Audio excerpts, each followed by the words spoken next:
Bibliophiles of the internet. Today I'm here to share some new book releases that I'm still looking forward to for the second half of 2023. I was inspired by the mid-year book Check and Tag to explore this question further. So if you're curious as to what's on my radar for the rest of the year, if you want to continue adding to your never-ending TBR like I often do, then I hope you enjoy this. Also, if you want me to do a companion video where I talk about 2023 releases that have already come out but I haven't read yet, let me know in the comments. So these are in publication order, starting with the books that are publishing soonest and then continuing onwards. I'm also including one book that did come out in July because technically that's the second half of the year. Starting with my one book from July, I remain very excited to read Ebony Gate by Julia V and Ken Babel, which came out on July 11th from Tor Books. This was pitched as a female John Wick story with dragon magic set in San Francisco's Chinatown, and I almost don't need to know anything else. It's about Emiko, who belongs to one of the highest magical families in the world, but because she was the blade of her clan, she never actually needed magic. After she perpetrates a horrific massacre, she's retired to a quiet life in San Francisco where she sells antiques. But then a Shinigami calls in a family blood debt, and Emiko must recover the Ebony Gate that protects the human world from hungry ghosts, and if she fails, her soul will be forfeit. John Wick has become a huge buzzword for me. I marathoned through all 4 chapters this summer. I streamed the first 3 at home and then went to see chapter 4 in theaters, and it blew my mind. And little known fact, I literally watched at least the first John Wick so I could read this book, and I think P. Djeli Clark also has a book coming out next year that is also comp to John Wick, so I watched the series so I could have context for those comparisons. My mindset was literally like, I'll be the judge of that. But the John Wick movies whip ass. That's a separate video essay in and of itself, but I definitely see the parallels in this premise. Tragic backstory, retired assassin, calling in blood debts, all that good stuff. I don't have to explain myself any further, I just want to read it. Next is an August release, but it did already come out by the time I'm filming this, and that is Bellies by Nicola Dinan, which came out on August 1st from Hanover Square Press. This is written by a trans woman, and it's about a trans woman, which is sadly still a notable thing in popular fiction that we don't see enough. But it's about these 2 characters, Tom and Ming, who meet in university when they're out for a local drag night. They instantly hit it off, they start a relationship, they realize that this relationship could very well be the real thing, and as they approach graduation and start to plan the next steps in life, Ming announces her intention to transition. So the story is following the progression of their relationship as Ming takes those steps for herself, and it explores how all of the expected and unexpected changes it brings forces them to both confront how their lives might forever be in a constant state of change. I've heard some positive reviews for this book already from queer reviewers I really trust, so I'm excited to eventually read it. Next we have I Feed Her to the Beast and the Beast is Me by Jameson Shabe, which comes out on August 29th from Henry Holt & Co. Books for Young Readers, which I'm pretty sure falls under the umbrella of Fierce Reads. I have been anticipating this book ever since the book deal was announced. It's been called a villain origin story involving eldritch ballerinas, which sounds awesome. It's about Lure, who's studying ballet in Paris, desperately trying to prove that black girls are good enough to take center stage. But just to assure her success, she ventures down to the catacombs and strikes a deal with a river of blood. So she gains this primordial power that promises influence and adoration and allows her to climb up the ranks. But she may not be the only monster around, and she will have to decide what she wants to do with this power before she potentially gets caught by a god killer. I know they're just superficial details, but I feel like the cover design and the title itself are giving you such a strong insight of what to expect from this book, and I love what I see. I feel like the title, I Feed Her to the Beast and the Beast is Me,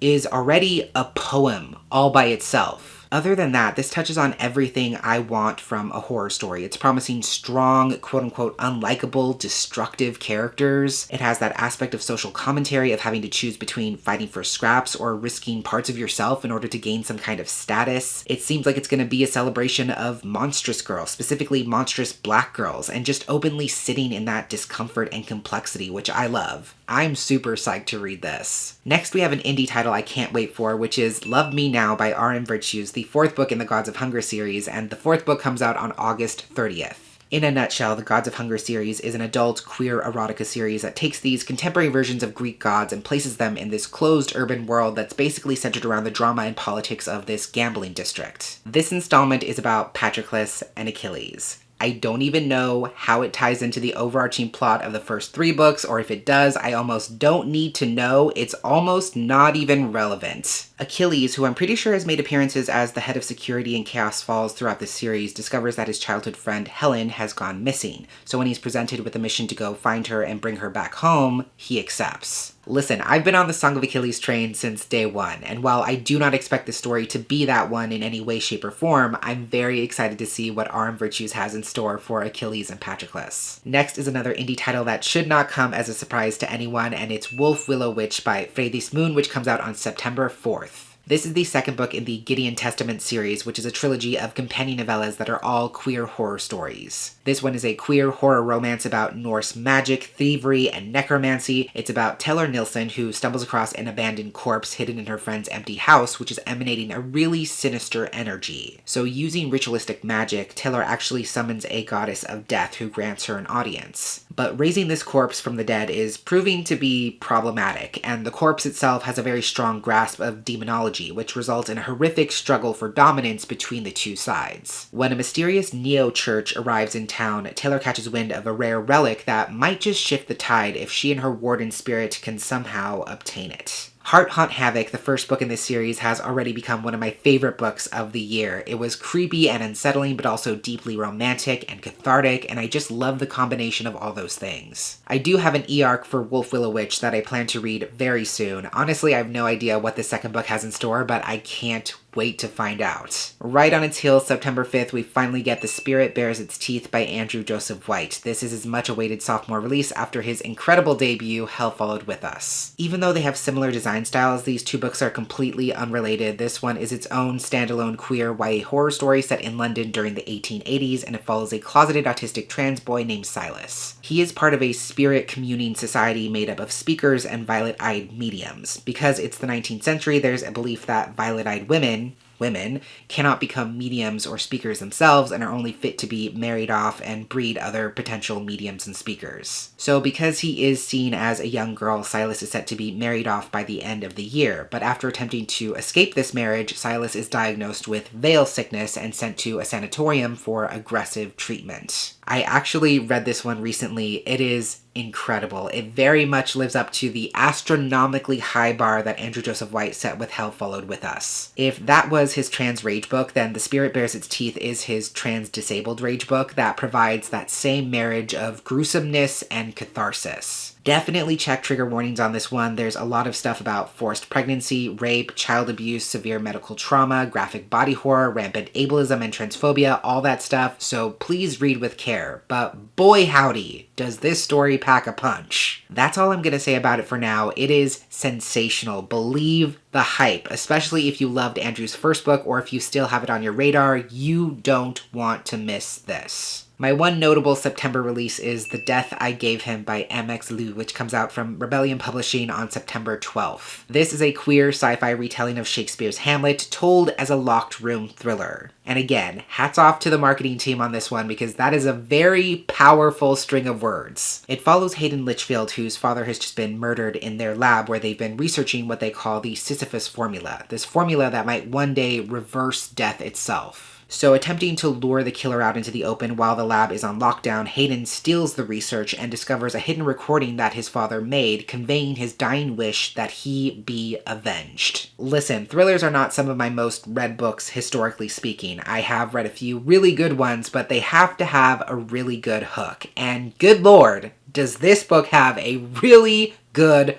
hook. I love an innovative retelling. I love a Shakespeare retelling, especially ones that take those original concepts into completely unexpected genres. I can already tell that this is going to be fantastic. October is a pretty heavy release month, so we're going to start with the Jinbot of Shantiport by Samit Basu, which comes out on October 3rd from Tor.com. In her blurb, Tasha Suri says that this book sparkles with the wondrous and wild possibilities of Aladdin in space. Just stop talking. I've heard enough. I've heard everything I needed to hear. It's a sci-fi story set in a galactic city called Shantiport, which is slowly being run into ruin by its colonist rulers. Surprise, surprise. Lena is the daughter of failed revolutionaries who actually doesn't want to escape Shantiport, but dedicate her life to saving its people in whatever way she can. Her younger brother, Bador, is a small monkey bot who feels very differently. He wants to leave behind this dead-end planet and explore the universe. When Shantiport's resident tech billionaire coerces Lena into retrieving a powerful artifact that could be able to reshape reality, reality, the siblings are faced with forces that are so much bigger than themselves. And to make things worse, they also come into possession of a piece of off-world tech that has the ability to grant them 3 wishes. This sounds exciting, it sounds interesting, the Aladdin parallels are definitely there, and I'm just really excited to see what Samit Basu does with this story, especially with that really cool sci-fi twist. It's super hazy and humid outside, by the way, so I'm really fighting for my life with this natural light, so I apologize. I'm trying my best. Also releasing on October 3rd is Beholder by Ryan LaSala, which is coming out from Push Scholastic. This is another queer YA horror story about a boy named Ethan whose family's cursed to be able to rewind the reflection in any mirror they see, and Ethan's Yaya has always warned him to never use this magic. But he breaks his Yaya's one rule one night at a party when he's in a restroom and he hears something slam on the door and then screaming. And when he tries to look out, he's pushed back inside by a boy and told not to open the door again. More screaming, more chaos, and when he finally emerges, Ethan discovers a massacre where all the victims have arranged themselves into a disturbingly elegant sculpture, and his mysterious savior has vanished. He discovers that something evil is compelling people to perform destructive acts, and it just might be a presence that's been hiding behind Ethan's own reflection his entire life.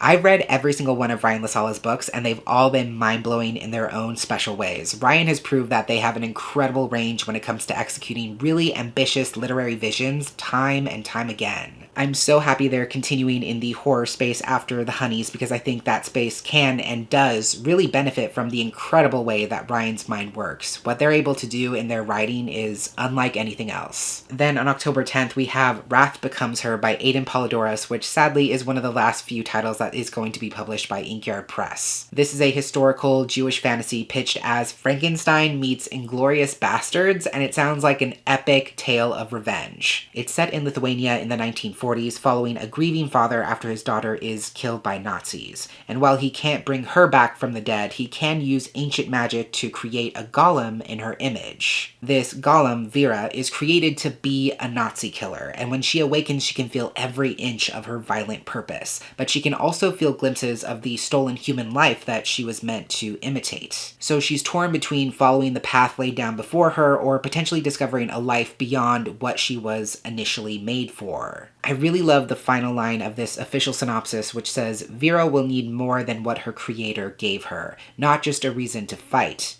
but a reason to live. I absolutely adored Aidan's debut, The City Beautiful. I know he's going to navigate this topic with so much care and nuance, and I already know he's going to do incredible things with this story just based on the synopsis. Also, the dedication of this book says, dedicated to every reader who's ever wanted to punch a Nazi. So that's great. I'm also really looking forward to The Reformatory by Tananarive Due, which very appropriately comes out from Saga Press on October 31st. Tananarive Due is, of course, very well known for her black horror and black supernatural paranormal stories. I am interested in a few of her backlist titles, but I'm really glad she also has a new standalone book coming out because I think this could be a really good starting point for so many folks. This one is set in Jim Crow, Florida during the 1950s when a 12-year-old boy named Robbie is sentenced to 6 months in a reformatory school after kicking the son of the town's biggest landowner in his older sister's defense. Robbie has been able to see ghosts or haints his entire life, and now he's forced to see the spirits of this school's victims who are unveiling this school as the chamber of terrors it truly is. This is another story that's definitely touching on a lot of heavy topics, including racism, the imprisonment or internment of black folks, the history of violence against black lives and black bodies, to say the very least, so I assume there's a lot of content warnings regarding all of those things. I think using the concepts of hauntings and ghosts to explore those dark truths and bring them to the forefront is really compelling, so I think this is definitely a very promising release. On a very different note, next we have Gwen and Art Are Not in Love by Lex Croucher, which comes out in the US on November 28th from Wednesday Books. This was pitched as Heartstopper meets A Knight's Tale. I think the Heartstopper comp is basically shorthand for it's queer. It's supposed to be a queer medieval YA rom-com, which honestly sounds delightful. It's not about King Arthur, but rather about his distant descendant, also named Arthur, who is a future lord and also betrothed to Gwendolyn, a quick-witted, short-tempered princess. When they're forced to spend the summer together at Camelot, they quickly discover that they're both very much queer, and their time would better be spent as allies. So they make a pact to basically cover for each other, and as the kingdom is gearing up for the annual royal tournament, Gwen starts falling for a lady knight, and Arthur begins to take an interest in Gwen's brother. Again, this just sounds delightful. I love a good story about queer conspirators and unlikely found family, which this definitely sounds like it has. A lot of people have said this is a really fun read. It's not about historical accuracy, I think that's where the Knight's Tale comparison comes into play, but rather just having a gay good time. So sign me up!